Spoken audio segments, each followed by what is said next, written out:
పూర్వం ధర్మసింహుడు అనే రాజు ఉండేవాడు. ఆ రాజు చాలా న్యాయంగా, ధర్మంగా పరిపాలన చేసేవాడు. చుట్టూ అడవులు, నదులు, పర్వతాలతో ఆ రాజ్యం చాలా సుభిక్షంగా ఉండేది. కానీ ఆ రాజుకు ఒక్కటే ఒక సమస్య వెంటాడేది. పౌర్ణమి నాటి రాత్రి రాజభవనం వెనుక ఉన్న పాత మఠం నుండి వింత వెలుగులు, శబ్దాలు వస్తూ ఉండేవి. దాన్ని చూసిన ప్రజలు చాలా భయపడేవారు. ఎవరు కూడా ఆ మఠానికి దరిదాపుల్లో కూడా వెళ్ళేవారు కారు. రాజు అనేక మార్లు చాలామంది సైనికులను పంపించాడు. కానీ వెళ్ళిన వాళ్ళు మళ్ళీ తిరిగి రాలేదు. అందుకే ఆ మఠం చీకటి మఠంగా పేరు పొందింది. కానీ ఒకరోజు సత్యవాన్ అనే జ్ఞానదాత ఆ రాజ్యానికి వచ్చాడు. అతను చాలా వృద్ధుడు. అయినా కానీ ఆయన కళ్ళల్లో ఒక విశేషమైనటువంటి కాంతి ఉండేది. ఆయన రాజుతో కలిసి ఒకరోజు ఈ విధంగా అన్నాడు: రాజా, మీరు భయపడకండి. అసలు వాస్తవం అంటే ఏంటో నేను వెలికి తీస్తాను. నాకు అనుమతినివ్వండి అని అన్నాడు. కానీ రాజు ఆశ్చర్యపడి, ఇది నీ ప్రాణానికి చాలా ప్రమాదం అని అన్నాడు. కానీ సత్యవాన్ మాత్రం చాలా ధైర్యంగా ఆ యొక్క సవాల్ని అంగీకరించాడు. ఆయన పౌర్ణమి నాటి రాత్రి చంద్రకాంతులు వెదజల్లుతుండగా ఒక దీపం చేత పట్టుకొని ఆ మఠంలోకి ప్రవేశించాడు.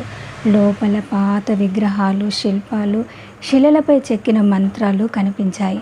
గబ్బిలాలతో కూడినటువంటి ఆ మఠం చాలా దారుణమైన పరిస్థితుల్లో ఉంది. కానీ కొన్ని ఘోరమైన శబ్దాలు కూడా వినిపిస్తున్నాయి. గోడలపై నల్లని నీడలు కూడా కదలాడుతున్నాయి.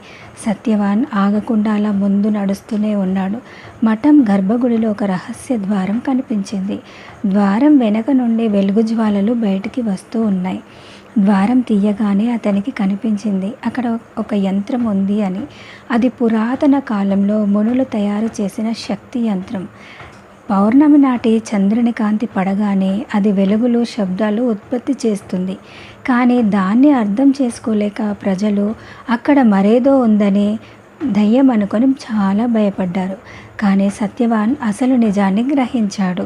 దాన్ని అర్థం చేసుకున్నాడు. ఏ యంత్రం ప్రజల కోసమే, వారికి శక్తి ఇవ్వడానికి మునులు తయారు చేశారు అని, ఆ జ్ఞానం లేని ప్రజలు దాన్ని తెలుసుకోలేకపోయారు అని రాజుకు వివరించాడు. భయం అనేది అజ్ఞానికి పుట్టినటువంటి చీకటి. జ్ఞానం అనేటువంటి ఒక కొవ్వొత్తి వెలిగిస్తే గనక భయం అనేది అజ్ఞానికి పుట్టిన చీకటి. కానీ జ్ఞానజ్యోతి అనేది దీపంలా వెలిగితే కనుక ఆ భయం కనుమరుగవుతుంది. తర్వాత సైనికులను పిలిపించి రాజు ఆ మఠాన్ని శుభ్రపరిపించాడు. ప్రజలకు అసలు విషయాన్ని వివరించాడు. ఆ యంత్రంతో మరిన్ని పథకాలను కొనసాగించాడు. ఆ రాజ్యం మరింత ఆనందంగా, సుభిక్షంగా మారింది. ఇక అప్పటి నుంచి అక్కడ భయానికి చోటంటూ లేకుండా పోయింది. ఆ రోజు నుంచి అక్కడి ప్రజలు ఒక మాట నేర్చుకున్నారు: మనలో దాగిన భయాలే అసలు నిజాలని కప్పివేస్తాయని. ధైర్యంగా మనం వాటిని ఎదుర్కొనగలిగితే అసలు భయం అనేదే మన నుంచి దూరంగా పారిపోతుంది అనేసి. మూఢనమ్మకాల వల్లనే మన మనసులో చీకట్లు నింపుకొని మనం జ్ఞానాన్ని మర్చిపోయామని. కనుక ధైర్యం ఉండి జ్ఞానంగా ఉంటే కనుక ఎటువంటి రహస్యాలనైనా ఛేదించవచ్చని, ధైర్యంగా మనం మన జీవితాల్లో ముందుకు సాగొచ్చని అక్కడి ప్రజలు నేర్చుకున్నారు. Thank you friends.